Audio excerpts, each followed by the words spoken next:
Puis le Collège Saint-Charles a été d'abord l'Institut catholique, créé en 1897 par Ernest Decour. Et progressivement, il y a eu des changements. C'est devenu le Collège catholique, ensuite le Collège Saint-Charles dans les années 30. Une école qui était une école de garçons, dirigée par des chanoines, avec des enseignants qui étaient également des chanoines. Et puis, dans les années 90, le changement a été fait. Madame Pourchet a été la première rectrice d'une école catholique. Et la première Mathieu, ici à Saint-Charles, donnée entièrement sur le campus, c'était en 79, à l'entrée en souveraineté. Voilà. L'ouverture aux filles dans les années 70 aussi, donc jusqu'au milieu des années 70, il n'y avait pas de filles. Et puis maintenant, dans l'école, on a une majorité d'enseignantes. On a vraiment des modèles féminins à tous les postes, à la direction, mais aussi à la coordination. Nos enseignants de sciences sont, pour la plupart, les enseignantes. On espère avoir des bons modèles pour les filles, pour leur développement, leur avenir.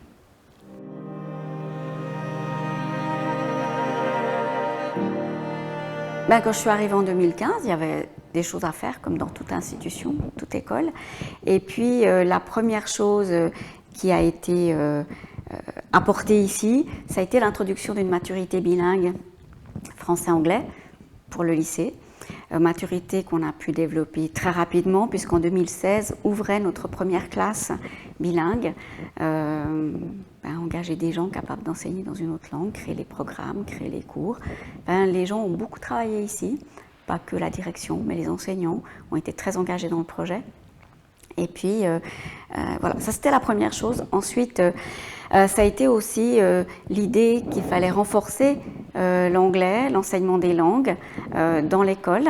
Et puis, nous avons progressivement, accompagnés par des experts en plurilinguisme, travaillé sur l'introduction de l'immersion, de l'enseignement de l'immersion en anglais dès le primaire.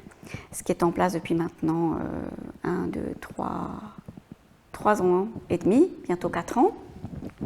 Et puis nos élèves, les premiers qui ont bénéficié de cet enseignement par immersion, sont actuellement en 10e année. Voilà, l'année prochaine, ils seront en 11e. Ça nous donne des élèves qui ne deviennent pas bilingues comme ça du jour au lendemain, mais acquièrent une maîtrise de la langue, une aisance tant rédactionnelle qu'à l'oral, qui les aide beaucoup et qui les aide aussi pour l'apprentissage de l'allemand. Donc on remarque aussi une amélioration très nette au niveau de l'apprentissage de l'allemand.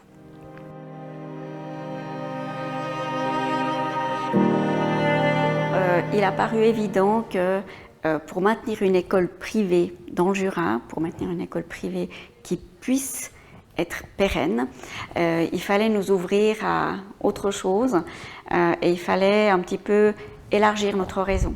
Et cet horizon, il est naturellement un peu venu comme étant le monde entier.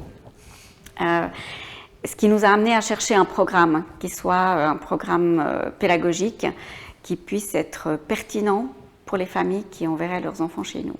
Notre choix s'est porté sur les programmes du baccalauréat international pour différentes raisons. D'abord parce qu'il a une rigueur et une structure solide.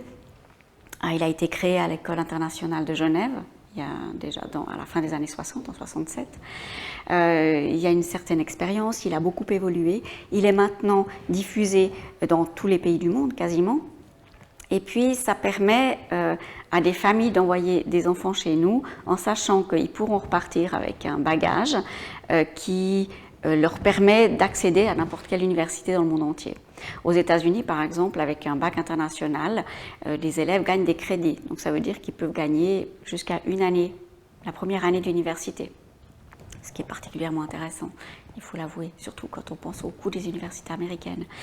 Et puis, ça permet aussi à des expatriés qui viennent s'installer ici dans la région et dont ils savent qu'ils vont rester peut-être 1, 2, 3, 4 ans, d'avoir leurs enfants scolarisés dans une structure qu'ils connaissaient déjà et de ne pas avoir de rupture dans le suivi de la scolarité. On a eu ça pour une collaboratrice du DFAE, qui a eu son fils ici une année, et puis qui a pu rejoindre ensuite une école IB en Grèce.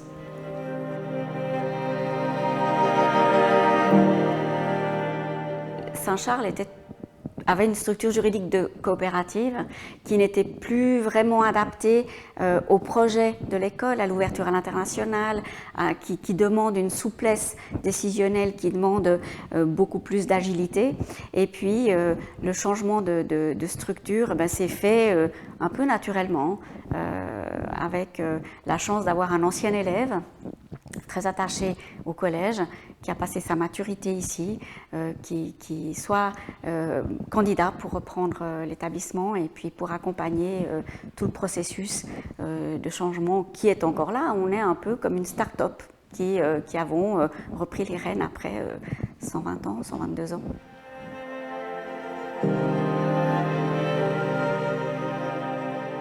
Je crois que c'est par l'exemplarité du comportement des acteurs de l'école, c'est par les valeurs qu'on transmet à nos élèves, c'est parce qu'on fait au quotidien qu'on est une école chrétienne en 2022 et qu'on va le rester.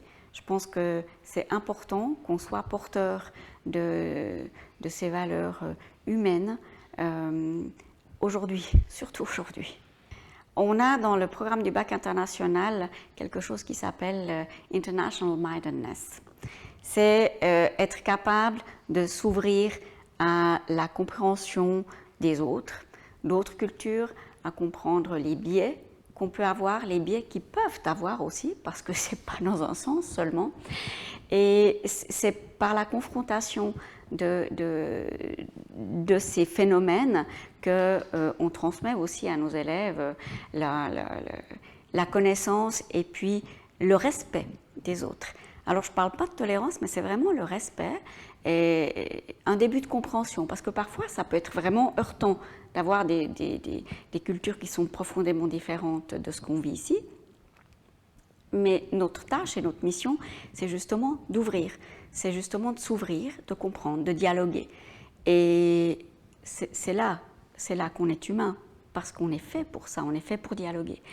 Et par exemple, on a un club d'activisme féministe ici à l'école qui est dirigé par une élève canadienne, et elle est très très empreinte de la culture nord-américaine, du problème que rencontrent les Noirs américains sur le continent, les questions de racisme, et elle était extrêmement active dans ce domaine-là, souhaitant mobiliser toute l'école, et finalement elle a pu comprendre qu'ici c'était pas exactement la même situation, c'était pas exactement la même réalité, et qu'il y a peut-être d'autres choses qu'on peut faire, qu'on peut être conscient de ce qui se passe ailleurs, mais qu'ici, il y a peut-être d'autres choses à mettre en évidence, d'autres éléments, on peut être actif sur d'autres points.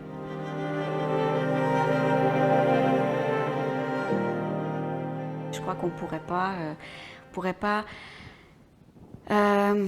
travailler comme on travaille si on n'avait pas une bonne entente avec les autorités du canton. On est reconnu d'utilité publique. Pour l'école obligatoire, c'est le service de l'enseignement via les conseillers pédagogiques qui font la surveillance pédagogique, qui vérifient qu'on respecte bien les plans d'études, qu'ils viennent d'ailleurs faire des visites de classe. C'est tout à fait admis et c'est tout à fait normal. Ils le font dans le public, ils le font aussi chez nous.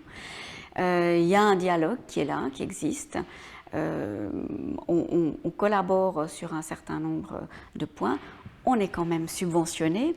Donc en étant subventionné, il est évident qu'on a un certain nombre d'obligations aussi envers le canton, et bien évidemment envers les parents qui nous confient leurs enfants.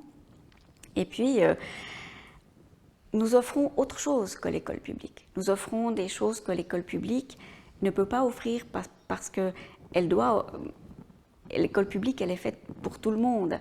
Et peut-être que certains enfants ne se retrouvent pas dans l'offre de l'école publique. Et puis chez nous, ils trouvent une réponse. Ou peut-être pas non plus. Il faut aussi savoir être humble. On n'est pas du tout omniscient. On ne peut pas répondre à tous les besoins, à toutes les demandes.